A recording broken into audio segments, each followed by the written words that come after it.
Hello दोस्तों, JSSC परीक्षा में एक बार फिर से आपका स्वागत है। आज हम लोग जेएसएससी पेपर 3 के जिसमें मोस्ट इम्पोर्टेंट सामान्य ज्ञान तथा सामान्य विज्ञान से संबंधित प्रश्न होंगे, उसी के ऊपर बेस्ड हम लोग मॉडल सेट 5 को करने वाले हैं, जो कि आगे आने वाले जेएसएससी के किसी भी एग्ज़ाम के लिए पेपर 3 के लिए बेहद इम्पोर्टेंट होने वाला है। तो चलिए प्रश्न नंबर 1 से आरंभ करते हैं, जो कि सामान्य ज्ञान का प्रश्न है, और बाकी आगे जो प्रश्न आएगा वो सामान्य विज्ञान से संबंधित 25 प्रश्न आएंगे और 50 प्रश्न लगभग सामान्य ज्ञान से संबंधित होंगे। तो पहला प्रश्न है कि दुर्लभ मुद्रा किसे कहते हैं। ठीक है, तो बात की जाए यदि दुर्लभ मुद्रा की, तो ऐसी मुद्रा जो आसानी से सुलभ न हो, वैसे प्रकार के मुद्रा को दुर्लभ मुद्रा कहा जाता है। ठीक है, जो आसानी से कोई भी चीज़ ऐसे भी नहीं मिलता है तो दुर्लभ सामान होता है। तो आसानी से अगर मान लेते पैसा नहीं मिलता है तो उसे दुर्लभ मुद्रा बोलेंगे। आगे है कि भारत में पंचायती राज की अनुशंसा के लिए बनी समिति के अध्यक्ष थे। तो भारत में पंचायती राज की अनुशंसा के लिए जो समिति गठन किया गया था, उसके जो अध्यक्ष थे वो बलवंत राय मेहता थे। ठीक है, याद रखिएगा ऑप्शन नंबर ए। भारत में महिलाओं के लिए स्थान आरक्षित है। ठीक है, तो महिलाओं के लिए आरक्षण जो है आरक्षित किया गया है, वो पंचायती राज संस्थाओं में मुखिया के पद या अन्य पदों के लिए जो है किया गया है महिलाओं के लिए आरक्षण। 4 है कि भारत की प्राचीनतम पर्वत श्रेणी है। तो जो भारत की सबसे प्राचीन पर्वत श्रेणी माला जो है वो अरावली पर्वतमाला है। ठीक है, सबसे प्राचीनतम है। भारत में किस राज्य का लोकसभा व राज्यसभा में प्रतिनिधित्व सर्वाधिक है। ठीक है, तो यूपी से राज्यसभा और लोकसभा का जो प्रतिनिधित्व है वो सबसे ज़्यादा है देश भर में। सार्वजनिक लेखा समिति अपनी व्याख्या प्रस्तुत करता है किसको, तो संसद को अपनी प्रमुख व्यवस्था जो है वो देता है व्याख्या। आगे है कि भारत का सबसे महत्वपूर्ण खनिज युक्त रोक तंत्र है। ठीक है, तो है धारवाड़ तंत्र। 8 है कि खरीफ फसल को काटा जाता है। तो खरीफ फसल को कब काटा जाता है, तो नवंबर के प्रारंभ में खरीफ फसल को काट लिया जाता है। आगे है कि निम्नलिखित में से किस एक को छोड़कर राष्ट्रपति अन्य सभी को अपने पद से हटा सकता है। तो किसी एक को छोड़कर के बाकी सब को पद से हटा सकता है, तो कौन एक को छोड़कर, तो मंत्री परिषदों को छोड़कर बाकी राष्ट्रपति किसी को भी हटा सकता है, चाहे वो भारत का महानवादी हो, चाहे राज्यों के राज्यपाल हो, चाहे उच्च न्यायालय के प्रतिवेदन पर राज्य हो। ठीक है, चाहे अध्यक्ष। चलिए आगे है कि इनमें से कौन सा देश G20 का सदस्य नहीं है। तो जो देश G20 का सदस्य नहीं है उसको बाहर कर दें। तो नेपाल जो है वो G20 का सदस्य नहीं है, बाकी कनाडा, इटली, इंडोनेशिया G20 का सदस्य है। चोल शासन की प्रमुख विशेषता क्या थी। तो चोल शासन की यदि हम लोग प्रमुख विशेषता की बात करेंगे तो वो थी स्थानीय स्वशासन। ठीक है, स्थानीय स्वशासन चोल शासन की प्रमुख विशेषता थी। इनकलाब जिंदाबाद का नारा सर्वप्रथम किसने दिया था। ठीक है, तो वही पूछा जा रहा है। तो दिए थे सरदार भगत सिंह। ठीक है, भगत सिंह ने दिए थे। आर्य समाज की स्थापना किसने किया था। तो आर्य समाज की यदि स्थापना की बात है तो दयानंद सरस्वती ने आर्य समाज की स्थापना किए थे।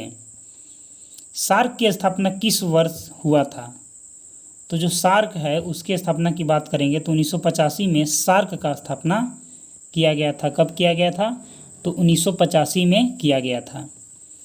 भारत में कर्मचारियों के महंगाई भत्ते के निर्धारण का आधार है। तो भारत में महंगाई भत्ते का कर्मचारियों के लिए जो निर्धारण का आधार है वो क्या है, तो उपभोक्ता मूल्य का जो सूचकांक है उस पर बेस्ड है। निम्नलिखित में से कौन सा एक भारतीय रिजर्व बैंक का कार्य नहीं है। तो भारतीय रिजर्व बैंक का कार्य क्या नहीं है कि विदेशी व्यापार का नियमन जो है वो भारतीय रिजर्व बैंक का कार्य नहीं है। आगे है कि कौन सा प्राचीन भारतीय ग्रंथ दार्शनिक ग्रंथ माना जाता है। ठीक है, तो उस प्राचीनतम ग्रंथ के बारे में बोलना है, बताना है, तो है उपनिषद। विश्व का सबसे बड़ी झील बताना है कि कौन जो है वो विश्व का सबसे बड़ी झील है। तो कैस्पियन सागर जो है वो विश्व का सबसे बड़ा झील है। याद रखिएगा, कैस्पियन सागर विश्व का सबसे बड़ा झील है। दिल्ली में मुगल सम्राट की पत्नी ने अंग्रेजों को सूचना देकर विद्रोहियों की योजना असफल कर दी, उसका नाम क्या था? ठीक है, तो उसका नाम बताना है। तो उसका नाम था दोस्तों जीनत महल। एक ही लोक निर्वाचन क्षेत्र से लगातार 8वीं बार चुनाव जीतने वाले भारत की महिला सांसद कौन है? ठीक है, जो 8 बार चुनाव जीत चुके हैं सांसद में। ठीक है, तो उनका नाम है दोस्तों सुमित्रा महाजन। ठीक है, ये जो है अपने एरिया में 8 बार लगातार संसद में जीत चुकी हैं सुमित्रा महाजन। केंद्र सरकार द्वारा घोषित राष्ट्रीय गोकुल मिशन का उद्देश्य क्या है? ठीक है, तो राष्ट्रीय गोकुल मिशन की यदि हम लोग उद्देश्य की बात करेंगे तो इसका उद्देश्य है अत्यधिक दूध उपज करने की गाय की नस्लों को विकास करना। आगे बढ़ते हैं। 22 नंबर प्रश्न है कि POCSO कानून का स्तंभ है, संबंध है। ठीक है, तो इसका संबंध बच्चों से है। Out of print newspapers journalism and the business of news in the digital age नामक पुस्तक के लेखक के बारे में बताना है। तो इनके जो लेखक थे वो थे प्रोफेसर जॉर्ज बॉक। ठीक है, प्रोफेसर जॉर्ज बॉक। किस ब्रिटिश जनरल ने झांसी की रानी लक्ष्मीबाई को विद्रोहियों का श्रोते एवं सबसे बहादुर नेता बताया है? ठीक है, तो सर ह्यूरोज ने झांसी की रानी को विद्रोहियों का श्रोते एवं सबसे बहादुर नेता बताया था। किस राज्य सरकार ने व्यवस्थित वर्गों के लिए महात्मा गांधी सर्ववित्त विकास योजना की शुरुआत की है? ठीक है, तो ये उसके बारे में बताना है। तो इसका प्रश्न जो हो जाएगा वो हो जाएगा पंजाब ने किया है। वर्तमान में राष्ट्रीय महिला आयोग का अध्यक्ष निम्न में से कौन है? तो जो वर्तमान में राष्ट्रीय महिला आयोग का वर्तमान में अध्यक्ष हैं उनके बारे में बताना है। तो वो हैं दोस्तों ललिता कुमार मंगलम। आगे है कि भारत में कौन से वर्ग की भाषाएं बोलने वालों की संख्या सर्वाधिक है? ठीक है, तो भारत में कौन से वर्ग की भाषाएं बोलने वाले की जो संख्या वो सर्वाधिक है वो इंडो आर्यन भाषा। किस नगर की जनसंख्या सर्वाधिक है? तो दिए गए ऑप्शन में से जिस नगर की जनसंख्या अधिक है उसके बारे में बताना है। तो बृहद मुंबई की जनसंख्या सबसे अधिक है। आगे है कि विश्व का सबसे ऊंचा जलप्रपात कौन सा है? तो जो विश्व का सबसे ऊंचा जलप्रपात है वो है एंजेल। ठीक है, एंजेल जलप्रपात विश्व का सबसे ऊंचा जलप्रपात है और कैस्पियन सागर विश्व का सबसे बड़ा झील है। निम्नलिखित घटनाओं में से कौन सी घटना 1919 में घटी? ठीक है, तो 1919 में घटने वाली जो घटना है वो बंगाल विभाजन है। ठीक है, सॉरी दोस्तों, जालियांवाला बाग हत्याकांड। बंगाल विभाजन 1905 में घटी थी और जालियांवाला बाग 1919 में। ठीक है, चलिए आगे है कि निम्नलिखित में से कौन सी अंतर्राष्ट्रीय टेनिस खेल प्रतियोगिता घास के मैदान में खेली जाती है? तो है विमंडल के जो है प्रतियोगिता घास के मैदान में खेली जाती है। इंदिरा गांधी राष्ट्रीय उद्यान अकादमी स्थित है। तो इंदिरा गांधी राष्ट्रीय उद्यान जो अकादमी है वो रायबरेली में स्थित है, यूपी रायबरेली। IR-20 और रत्ना 2 प्रमुख किस्में हैं। तो ये कौन कौन फसल की किस्में हैं आपको बताना है। तो धान के वह पूंजी जिसका उत्पादन के दौरान लगातार उपयोग हो रहा है उसे क्या कहा जाता है? ठीक है, तो उसे जो है क्या कहा जाता है? तो कार्यशील पूंजी कहा जाता है। ठीक है, एक बार ध्यान से देखें कि वह पूंजी जिसका उत्पादन के दौरान लगातार उपयोग हो रहा है और उत्पादन भी उस पूंजी को हो रहा है तो उसको बोलेंगे कार्यशील पूंजी, यानी कि काम होते जा रहा है, उत्पादन होते जा रहा है। निम्नलिखित में से किसको राष्ट्रीय आय में शामिल नहीं किया जाता? तो राष्ट्रीय आय में लॉटरी जीतना ये शामिल नहीं है। बाकी मालिक के कब्जे में मकान का आरोपित किराया शामिल है, नल पुलों के निर्माण का किराया शामिल है, किसी मकान की बिक्री के लिए एजेंट को दिया गया कमीशन, ये सब शामिल है राष्ट्रीय आय में। आगे है कि किस अधिनियम की महत्वपूर्ण विशेषता प्रांतीय स्वायत्तता थी। ठीक है, तो 1935 की महत्वपूर्ण जो विशेषता था प्रांतीय स्वायत्तता अधिनियम ये था। वे दो नदियां जो अमरकंटक से निकल अलग दिशाओं में बहती है उसके बारे में बताना है। ठीक है, तो वे नदियां कौन कौन से हैं, तो नर्मदा और सोन जो हैं ये दो नदियां हैं जो कि अमरकंटक के पहाड़ी से निकल करके अलग दो दिशाओं में बहती है। भिलाई इस्पात संयंत्र किसकी मदद से स्थापित किया गया, तो जो भिलाई स्थित संयंत्र है वो किसके द्वारा लगाया गया, तो रूस के सहायता से स्थापित किया गया। निम्नलिखित अंग्रेजों में किसे जहांगीर ने खान की उपाधि से सम्मानित किया, तो जहांगीर ने खान की उपाधि से हॉकिंस को सम्मानित किया था। आगे है कि पारादीप बंदरगाह का विकास किस बंदरगाह का भार कम करने के लिए किया गया, तो जो पारादीप बंदरगाह है इसका जो विकास है वो किस बंदरगाह को कम करने के लिए, भार के कम करने के लिए किया गया था, तो उस बंदरगाह का नाम है कोलकाता और विशाखापट्टनम। 41 भारत के किन राज्यों में गन्ना सबसे ज़्यादा पैदा होता है, तो बताना है कि भारत के जो किन राज्य हैं जहाँ पास गन्ना जो है वो सबसे ज़्यादा पैदा होता है उसके बारे में। तो गन्ना बिहार और यूपी में सबसे ज़्यादा पैदा होता है।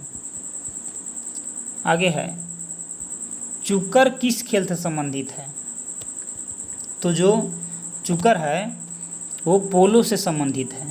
43 निम्नलिखित युद्धों में से किस एक युद्ध में बाबर ने जिहाद की घोषणा किया था।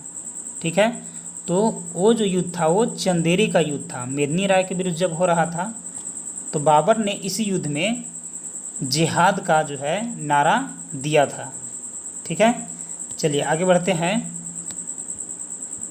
1855 में संस्थालू ने किस अंग्रेज कमांडर को हराया था, तो मेजर ब्रो को संस्थालू ने 1855 में हराया था, मेजर ब्रो। प्रथम विश्व युद्ध के दौरान आंदोलन जो भारत में लोकप्रिय हुआ वह था, तो प्रथम विश्व युद्ध के दौरान जो आंदोलन भारत में हो रहा था लोकप्रिय उसका नाम है होम रूल आंदोलन। याद रखिएगा, होम रूल आंदोलन। मुस्लिम लीग की स्थापना का श्रेय जाता है, तो मुस्लिम लीग की स्थापना का यदि श्रेय की बात करेंगे तो सलीमुल्लाह खां और आगा खां को जाता है। ट्राइसेम एक कार्यक्रम है, तो जो ट्राइसेम है वो एक प्रकार के ग्रामीण विकास का कार्यक्रम है ट्राइसेम। निम्नलिखित में से किस राज्य में बहिनी दरबार समाचार पत्र महिलाओं द्वारा और महिलाओं के लिए प्रकाशित होता है। ठीक है, तो महिलाओं द्वारा और महिलाओं के लिए प्रकाशित जो होता है वो किस राज्य में है, तो मध्य प्रदेश में है।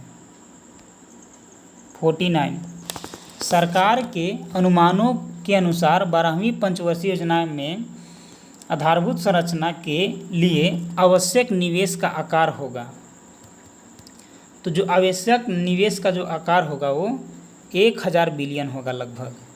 ठीक है, 1000 बिलियन। आगे है निम्नलिखित में से कौन सा एक खनिज उत्तर प्रदेश में नहीं पाया जाता है, तो अब्रक जो है उत्तर प्रदेश में नहीं पाया जाता है, बाकी चूना पत्थर, बॉक्साइट और जिप्सम पाया जाता है। आगे विज्ञान से संबंधित प्रश्न है, पानी और चौक के मिश्रण को पृथक किया जा सकता है। ठीक है, तो किस विधि द्वारा पृथक किया जा सकता है, तो अवसादन विधि द्वारा इसे जो है पृथक किया जा सकता है, अवसादन विधि। परमाणु में प्रोटॉन रहते हैं, तो परमाणु में प्रोटॉन कहाँ रहते हैं उसके बारे में प्रश्न पूछा गया है, तो नाभिक के भीतर प्रोटॉन रहता है। किसी तत्व की परमाणु संख्या खाली स्थान की संख्या है, तो किसी तत्व में परमाणु संख्या जो होता है वो नाभिक में प्रोटॉन की संख्या होता है परमाणु संख्या। जंग उदाहरण है, तो जो जंग है वो एक प्रकार का किसका उदाहरण है, तो यौगिक का उदाहरण है। जल का रासायनिक सूत्र बताना है कि जल का रासायनिक सूत्र क्या हो जाएगा, तो H2O। द्रव बूंद की संकुचन और कम से कम क्षेत्र घेरने की प्रवृत्ति का कारण है? तो कम से कम क्षेत्र घेरने की प्रवृत्ति का कारण है पृष्ठ तनाव। 57, एक आदमी 10 मीटर से अधिक दूरी वस्तु स्पष्ट नहीं देख पाता, वह किस दृष्टिदोष से संबंधित है? ठीक है, तो 10 मीटर से अधिक दूरी को यदि नहीं देख पाता है तो किससे संबंधित है? तो मायोपिया से संबंधित है। फ्यूज वायर का कार्य होता है, तो बताना है कि जो फ्यूज का वायर होता है उसका कार्य क्या होता है? तो जब प्रबल धारा आने पर पिघलकर विद्युत परिपथ को भंग कर देता है। ठीक है, यानी कि ज़्यादा वोल्टेज में यदि आएगा तो फ्यूज अपने आप क्या हो जाएगा? जल जाएगा, जिससे बाकी उपकरण बच जाएंगे। अत्यधिक शीत ऋतु में पहाड़ों पर पानी की पाइपलाइनें फट जाती है, कारण बताना है कि क्यों पाइपलाइन जो है पहाड़ों में शीत ऋतु में फटती है। तो इसका जो कारण है वो है कि पाइप में पानी जमने पर वो क्या हो जाता है? आयतन बढ़ जाता है, इसीलिए पाइप फट जाता है। धातुएं सामान्यतः वैद्युत सुचालक होती है, फिर भी विद्युत चालकता की दृष्टि से सबसे अधिक सुचालक है। तो कौन सबसे अधिक है? तो सिल्वर जो है सबसे अधिक सुचालक है। H2O वाष्प श्वेत निर्जन CuSO4 को खाली स्थान कर देता है। तो CuSO4 को क्या कर देता है? तो नीला कर देता है। आगे है कि निम्नलिखित में से कौन निर्जल क्रिस्टल है? तो निर्जल क्रिस्टल के बारे में पूछा गया है, तो कौन है? तो है NH4 हवा का वाष्प घनत्व बताना है कि हवा का जो वाष्प घनत्व है आखिर कितना होता है? तो हवा का जो वाष्प घनत्व है वो 14.4 होता है। ठीक है, 14.4। एक परमाणु के 19 प्रोटॉन और 20 न्यूट्रॉन है, उसकी द्रव्यमान संख्या बताना है। तो उसकी द्रव्यमान संख्या हो जाएगा 39। आगे है कि किसी झील की सतह पर पानी बस जमने ही वाला है, झील के अधस्तल में जल का क्या तापमान होगा? ठीक है, तो पानी बस जब जमने वाला रहेगा तो झील के अधस्तल में यदि जल का तापमान की यदि बात करेंगे तो होगा 4 डिग्री सेल्सियस। किस प्रख्यात वैज्ञानिक का नियम सापेक्षता का सिद्धांत कहलाता है? ठीक है, तो आइंस्टीन के नियम को सापेक्षता के सिद्धांत के नाम से जानते हैं। आगे है इसके बाद कि स्कर्वी निम्नलिखित विटामिन की कमी से होता है। ठीक है, तो स्कर्वी जो है किस विटामिन की कमी से होता है? तो स्कर्वी जो है सी की कमी से होता है। एसआई सिस्टम का तापमान की इकाई होती है, तो एसआई सिस्टम के तापमान के इकाई यूनिट की बात करेंगे तो केल्विन। एटम बम निम्नलिखित पर आधारित होता है। एटम बम नाभिकीय विखंडन पर आधारित होता है। विद्युत धारा का प्रवाह निम्नलिखित बल के कारण होता है। तो विद्युत धारा के प्रवाह जो है वो इलेक्ट्रोमोटिव बल के कारण होता है। पारिस्थितिकी तंत्र में उच्चारण पोषण स्तर किसे प्राप्त होता है? ठीक है, तो ये जो है ये सर्वाहारी से प्राप्त होता है। लैगरहैंस के दीपिकाएँ होती है, तो लैगरहैंस के जो दीपिकाएँ होते हैं वो अग्नाशय में अग्रनाल ग्रंथियाँ होती है। निम्नलिखित में कौन पोटेशियम अल्पता से संबंध है? ठीक है, तो वो जो है निम्न रक्तचाप से संबंध है। शैल्य क्रिया में ऑर्थोप्लास्टी क्या है? तो शैल्य क्रिया में जो ऑर्थोप्लास्टी है वो कूल्हे के जोड़ का प्रतिस्थापन है। ठीक है, आगे है कि प्रकाशीय सजावट तथा विज्ञापन के लिए विसर्जन नलिकाओं में प्रयुक्त होने वाली गैस कौन सी है? ठीक है, तो वो जो गैस होता है उसके बारे में बताना है, तो वो गैस होता है नियोन गैस। ठीक है, यदि यह वीडियो आपको अच्छा लगा हो तो कृपया इस वीडियो को लाइक और अपने दोस्तों के साथ शेयर जरूर करें। यदि आप जेएसएससी एग्जाम से रिलेटेड कोई भी सब्जेक्ट का वीडियो चाहते हैं तो आप हमारे चैनल के प्लेलिस्ट में या इस वीडियो के डिस्क्रिप्शन में चेकआउट कर सकते हैं। जेएसएससी एग्ज़ाम से संबंधित वीडियो पाने के लिए आप हमारे चैनल को सब्सक्राइब जरूर करें। मिलते हैं अगले वीडियो में, तब तक के लिए धन्यवाद।